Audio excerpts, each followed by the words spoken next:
कल बिहार माध्यमिक शिक्षक संघ के साथ प्रारंभिक शिक्षक संघों का बैठक हुआ था। जी हाँ, पटना के हट में जमाल रोड में। और आज फिर पुनः बिहार पंचायत नगर प्रारंभिक शिक्षक संघ जिला इकाई पटना की बैठक होती है।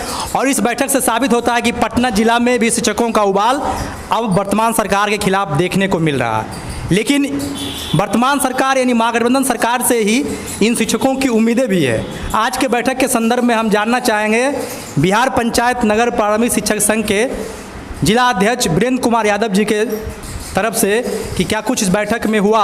माननीय तेजस्वी प्रसाद यादव बिहार के उप मुख्यमंत्री है, जो उन्होंने वादा किया, प्रण किया, उसके संदर्भ में अब ये क्या सोचते हैं, आगे क्या कुछ करेंगे तेजस्वी यादव को मनाने के लिए, सारी बातों पर हम इनका इंटरव्यू करने जा रहे हैं। और ये बताएंगे बिहार के शिक्षकों को, वीडियो को ज़्यादा से ज़्यादा शेयर करेंगे, लाइक करेंगे, ताकि यह संदेश बिहार के माननीय उप मुख्यमंत्री तेजस्वी प्रसाद यादव और बिहार के माननीय मुख्यमंत्री नीतीश कुमार जी के पास पहुंच सके। तो सर बताइए, आपकी बैठक हुई, क्या लगता है आपको? पार्टी पॉलिटिक्स शुरू हो गई है। विजय कुमार सिन्हा नेता प्रतिपक्ष, सम्राट चौधरी बीजेपी के अध्यक्ष हैं बिहार के, तमाम बड़े बड़े नेता नियोजित शिक्षकों के पक्ष में आवाज़ बुलंद करने लगी है। ऐसा लगता है कि अब नियोजित शिक्षकों की मांगें पूरी होने से बच जाएगी, क्योंकि अगर आपकी मुद्दों पर राजनीति होगी, जो लोग पहले कहते थे कि भगवान भी इनकी मांगों को पूरा नहीं कर सकते हैं, तो फिर हम कौन होते हैं। तो ऐसे में आप क्या कुछ संदेश अपने साथियों देना चाहते हैं, क्योंकि आने वाले दिनों में 10 जून से बिहार माध्यमिक शिक्षक के संघ जो है उनके साथ प्राथमिक शिक्षक संघ पदयात्रा पर निकल रहा है, महात्मा गांधी का जो कर्मभूमि है वहाँ से। तो सारी बातें आप बिहार के नियोजित शिक्षकों को बताएं। सबसे पहले तो मैं आप तमाम शिक्षक साथियों का अपनी तरफ से, जिला कमेटी की तरफ से अभिनंदन करना चाहूँगा। इसके साथ ही मैं आज के संदर्भ में यही बात पूरे बिहार के समस्त शिक्षक साथियों तक साझा करना चाहूँगा कि हमारा जो कार्यक्रम बिहार माध्यमिक शिक्षक संघ के साथ तय हुआ है, और बिहार माध्यमिक शिक्षक संघ ने अनवरत जो कार्यक्रम अब तक किए हैं, उनके कार्यक्रमों से हम सबको भी लगने लगा है कि बिहार में लोकतांत्रिक प्रक्रिया से सरकार के साथ अपनी मांगों के समर्थन में अपनी बात पहुंचाई जा सकती है। और उसी कड़ी में हमारा संगठन भी बिहार माध्यमिक शिक्षक संघ के साथ कंधे से कंधे मिला करके और कदम से कदम मिला करके चलने के लिए कटिबद्ध हुआ है। और रही बात सरकार से बात मनवाने की, तो बिहार के तमाम जो सत्ताधारी दल के लोग हैं, सत्ताधारी पार्टी के जो लोग हैं, वो सारी पार्टियों में भी इस बात को लेकर के चिंता है कि बिहार के नियोजित शिक्षकों को राज्यकर्मी का दर्जा हर हाल में दिया जाना चाहिए। यह उनका जेन्युइन डिमांड है। और इस जेन्युइन डिमांड पर अगर किसी प्रकार का गतिरोध कहीं से सरकारी पक्ष से किया जा रहा है, तो ये बहुत ही दुखद है, दुर्भाग्यपूर्ण है। क्योंकि 15 से 18 वर्षों की सेवा जिन शिक्षकों ने इस सिस्टम के साथ रह करके दिया है, और उसके माननीय मुख्यमंत्री नीतीश जी बिहार में 2005 से लेकर के अब तक सत्ता में हैं, उनको मालूम है कि हम इन नियोजित शिक्षकों के साथ कितना काम किए हुए हैं, कितना इनके साथ हम सम्मान दिए हुए हैं, न्याय के साथ कितना विकास कर रहे हैं, ये इसको भली भांति वो जानते हैं। लेकिन बाकी जो घटक दल के लोग हैं, वो अपने प्रण पत्र में 2020 के चुनाव के समय में जो सामान्य चुनाव बिहार में हो चुका है, उसमें अधिकांश दलों ने अपने अपने प्रण पत्र में, अपने अपने घोषणा पत्र में इस बात का जिक्र किया था कि हम नियोजित शिक्षकों को समान काम का समान वेतन, पुरानी पेंशन और अन्य सुविधाएं देंगे। और रही बात जब 2022 में 9 अगस्त को जब सरकार बनती है महागठबंधन की, उसके बाद की जो स्थितियां बनी है, पहले लग रहा था कि 9 अगस्त को जब सरकार बनी, उसके आने वाले सप्ताह 2 सप्ताह के अंदर में बिहार के तमाम नियोजित शिक्षकों को राज्यकर्मी का दर्जा और पुरानी पेंशन समेत समान काम समान वेतन मिल जाएगा, जैसा कि प्रण पत्र में उन्होंने कहा हुआ था। तो अब हम लोगों को उम्मीदें बनी थी, और अभी जो बीच में आ गया 10 तारीख को जो अधिसूचना आ जाती है नई नियुक्ति को लेकर के, जिसमें अध्यापक नियमावली 2023 का नाम दिया गया, और उसमें बीपीएससी के माध्यम से, परीक्षा के माध्यम से सरकारी कर्मी बनाने का, राज्यकर्मी बनाने का जो एक छलावा लाया गया है बिहार के शिक्षकों के लिए, यह भी बहुत ही चिंता का विषय है। सरकार के लोगों को भी इस बात पर कम से कम अपने स्तर से सोचना चाहिए कि वह जो ये कदम उठा रहे हैं, ये बिल्कुल घातक कदम उनके लिए है, और बिहार का नियोजित शिक्षक कम से कम उनके इस कदम के लिए आने वाले वर्षों में माफ़ नहीं करेगा। तो समय रहते सरकार के जो लोग हैं, सरकार के लेफ्ट राइट में रहने वाले जो पदाधिकारियों का समूह है, वो कम से कम अपने बौद्धिक कौशल का परिचय दें, और इस बात के लिए वो अपने आप को आश्वस्त कर लें कि अगर नियोजित शिक्षकों के पक्ष में हम फैसला नहीं करते हैं, अगर इनको गुमराह करते हैं, इनको परेशान करते हैं, इनका महिमा नहीं करके हम इनका मान मर्दन करते हैं, तो ऐसे केस में नियोजित शिक्षक भी पूरे बिहार में गोलबंद हो रहा है। और आने वाले कुछ ही दिनों के अंदर में एक भयंकर जो पटना की धरती पर होगा, एक बड़े आंदोलन का आगाज़ होगा, जिस आंदोलन के कारण बिहार सरकार की चूल्हे हिल जाएगी। इस बात की गारंटी मैं आज इस सभागार में अपने तमाम शिक्षक साथियों के साथ जो रायशुमारी किया हूँ, उसमें से यह बात छन करके आई है कि कोई भी आंदोलन पटना की धरती पर करिए, उसमें बड़ी संख्या में पटना के तमाम शिक्षक साथी उसमें मौजूद रहेंगे और हम अपनी मांग को मनवाने के लिए जो भी करना पड़ेगा, लोकतांत्रिक तरीके का हर वो तरीका हम लोग अपनाने को कटिबद्ध है और उसके लिए हम लोग पूरी ईमानदारी से इस पर अमल करना शुरू कर दिया। सरकार का एक पक्ष ये भी है कि अध्यापक नियुक्ति नियमावली जो बीपीएससी के द्वारा शिक्षकों की बहाली हो रही है, वो सिर्फ क्वालिटी एजुकेशन में सुधार लाने के लिए कर रही थी। आप इस पे क्या कहना चाहते हैं? 20 वर्षों की सेवा में क्या क्वालिटी एजुकेशन बिहार के बच्चों को नहीं मिल रहा था? और यदि नहीं मिल रहा था तो बिहार के रिजल्ट इतने बेहतर क्यों आ रहे थे? देखिए, क्वालिटी एजुकेशन को सिर्फ एक शब्द के माध्यम से पूरे प्रचारित कर देना, पब्लिक डोमेन में डाल देना कि क्वालिटी एजुकेशन सिर्फ सहायक अध्यापकों को बहाल करके, मतलब नए जो अध्यापक हम विद्यालयों में बहाल कर देंगे उसके बाद क्वालिटी एजुकेशन आ जाएगा, तो यह बात किसी भी प्रकार से जो प्रबुद्ध समाज हमारा है उसको पचाने लायक, उसके लिए पचाने लायक बात नहीं है। यह जो शब्दावली चलाई जा रही पब्लिक डोमेन में बिल्कुल निराधार है। जब इंफ्रास्ट्रक्चर आप सही नहीं करेंगे, विद्यालयों में शिक्षकों को विषयवार बहाल नहीं करेंगे, अचानक में 1,78,000 लोगों को आप बहाल कर दीजिए, कल से जादू का छड़ी लेकर के पूरे बिहार में घुमाएंगे और गुणवत्तापूर्ण शिक्षा आ जाएगी। और अब तक जो शिक्षण दिया गया है इन सारे शिक्षकों के द्वारा, बिहार में लगभग 4 लाख जो नियोजित शिक्षक बहाल रहे हैं और फिर नए जो हमारे इधर बहाल होकर के साथी आए हैं 2022 में लगभग 41,170 लोग जो बहाल होकर के आए, फिर जो अन्य हमारे जो शारीरिक शिक्षक लोग होकर बहाल होकर के आए, तो सब लोग तो अपने हिसाब से गुणवत्तापूर्ण शिक्षा दे ही रहे हैं। केवल गुणवत्तापूर्ण शिक्षा को सरकारी पदाधिकारियों के दिमाग की एक उपज कहिए कि बार बार इनको ये कह करके इनका जो है मान मर्दन किया जाए, इनको डिफेम किया जाए, तो ये सरकारी चाल है और कुछ पदाधिकारियों के मन की उपज है। लेकिन बिहार के तमाम शिक्षक ईमानदारी पूर्वक काम कर रहे हैं। नतीजे हर एक वर्ष आप देखिए, चाहे मैट्रिक की परीक्षा का हो, इंटरमीडिएट की परीक्षा का हो, नीट का हो या अन्य जो सेवाओं का होता है, ये नीट के अलावे जो अन्य परीक्षाएँ हुआ करती, यूपीएससी का हो, बीपीएससी का हो या पब्लिक सर्विसेज की जो परीक्षाएँ होती है, सारी परीक्षाओं में बिहार के शिक्षकों का योगदान कहीं न कहीं है, तभी तो वो बेहतर कर रहे हैं। और लगातार सरकार का जो आंकड़ा है, सरकारी आंकड़ा है, उसमें लगातार इजाफा भी हो रहा है। तो यह कहना कि हम गुणवत्तापूर्ण शिक्षा आज के बाद लाएंगे और वह भी नई नियुक्ति के माध्यम से लाएंगे, यह सरकार के द्वारा एक तरह से कह सकते हैं थोपी हुई साजिश है, जिसका जवाब हम नियोजित शिक्षक इस बार के आंदोलन से देने जा रहे हैं। जी बिल्कुल। तो बिहार के नामचीन शिक्षक नेताओं में से एक अभी हमारे साथ मौजूद है। बिहार के राजधानी पटना में मुस्तफ़ा आज़ाद यहीं रहते हैं, शिक्षकों की समस्याओं को सुनते हैं, समाधान करते हैं और नियोजनवाद के खिलाफ हमेशा बोलते हैं। बीपीएससी के द्वारा नियोजन की प्रक्रिया शुरू हो गई है।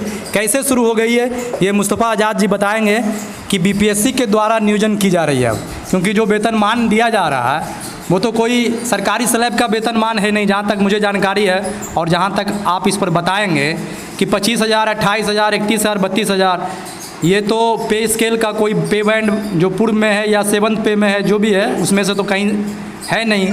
तो ये भी तो एक नियोजन ही है, भले ही ये नियोजन बीपीएससी द्वारा की जा रही है।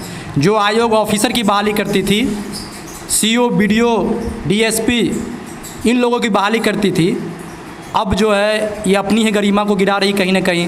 क्या कुछ कहना चाहते हैं इसके बारे में बिहार के तमाम नागरिकों को, भारत के नागरिकों को और अपने शिक्षकों को? देखिए, ये एक छलावा है और नियोजन को नई नाम दे दिया गया अध्यापक शिक्षक के रूप में।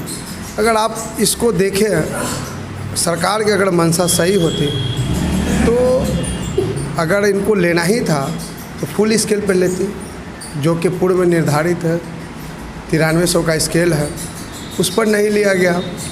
और आप देखिएगा कि इतने माने शर्तें हैं इसके साथ, तो 1,70,000 का मैं पूरी गारंटी के साथ कहता हूँ कि 1 लाख तो छोड़ दीजिए, 50,000 भी अगर ये नियुक्त कर लेंगे तो मैं नीतीश कुमार जी को रोज़ जाकर सलाम करेंगे।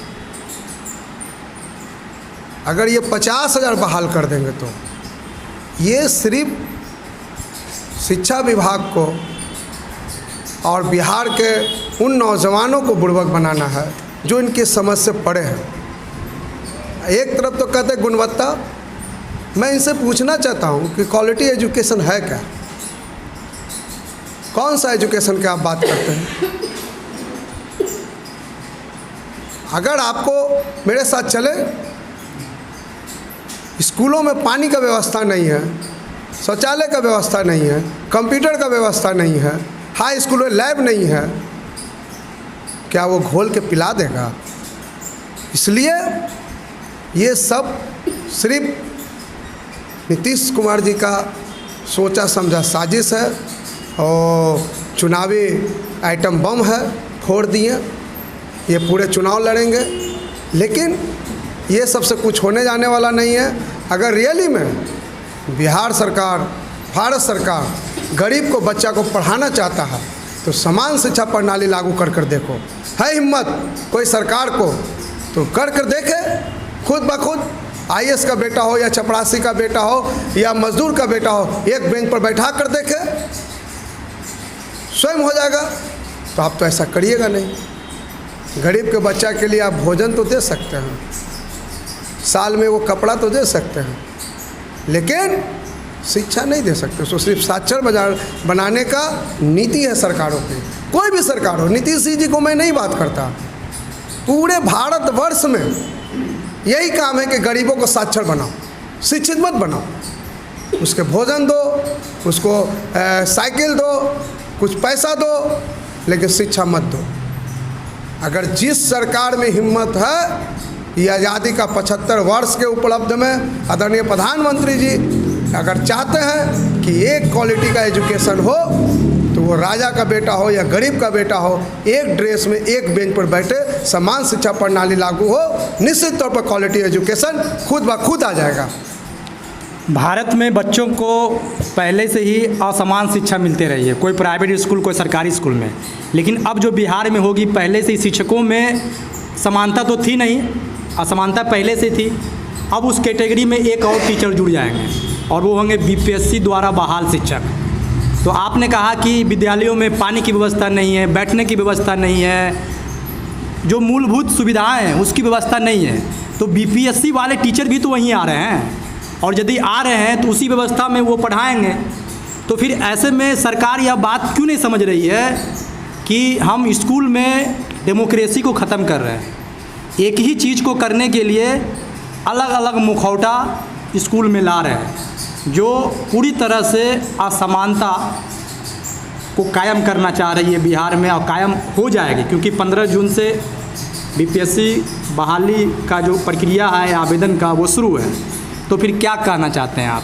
सरकार आपकी बात कैसे सुनेगी? आप तो महागठबंधन से बहुत उम्मीद लगाए, अब भी बैठी हुई है। उस महागठबंधन से जो वादा खिलाफी पूरी तरीके से हो चुकी है। माननीय उप मुख्यमंत्री तेजस्वी प्रसाद यादव अब तक कुछ भी नहीं बोले हैं, लगातार आंदोलन पर आंदोलन हो रहे हैं। प्रारंभिक शिक्षकों का प्रतिरोध मार्च, आक्रोश मार्च, सब कुछ दिखा बिहार के अन्य जिलों में।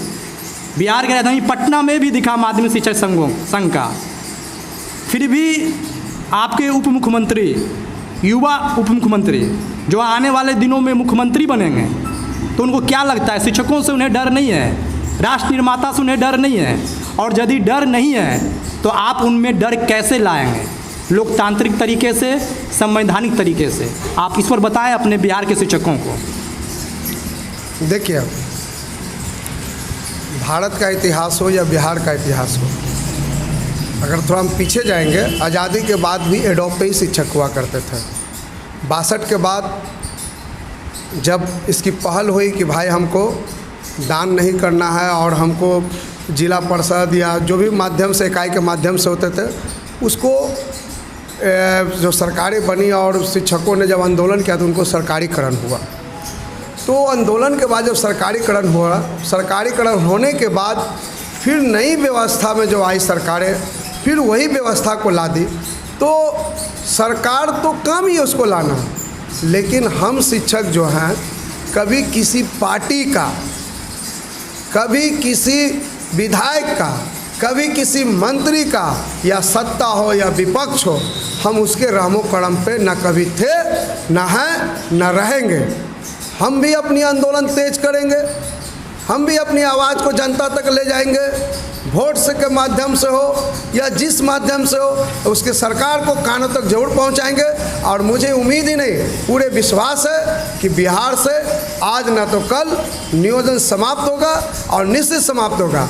अब ये कहते हैं कि हम बीपीएससी से क्वालिटी एजुकेशन ला देंगे, तो मैं उनसे एक सवाल करना चाहता हूँ, क्या वो बिहार से बाहर से पढ़े हुए हैं? क्या उनको विशेष ट्रेनिंग दी है सरकार? क्या वो अमेरिका से पढ़ कर आ रहे हैं? इसी बिहार के धरती से पढ़े हुए हैं, इसी प्रवेश में पढ़े हुए हैं। सिर्फ मनभेद होगा, स्कूल में पढ़ाई नहीं होगा। पहले हमको 94 और 99 बैच के लोग सहायक हमको हे निगाह से देखते थे, और अब एक और उसके ऊपर आ जाएंगे बीपीएससी से, वो भी कहेंगे कि हम बीपीएससी वाले शिक्षक हैं। इसलिए शिक्षकों में असमानता बढ़ेगा और स्कूल का माहौल ख़राब होगा। इस बात को समझने की ज़रूरत है।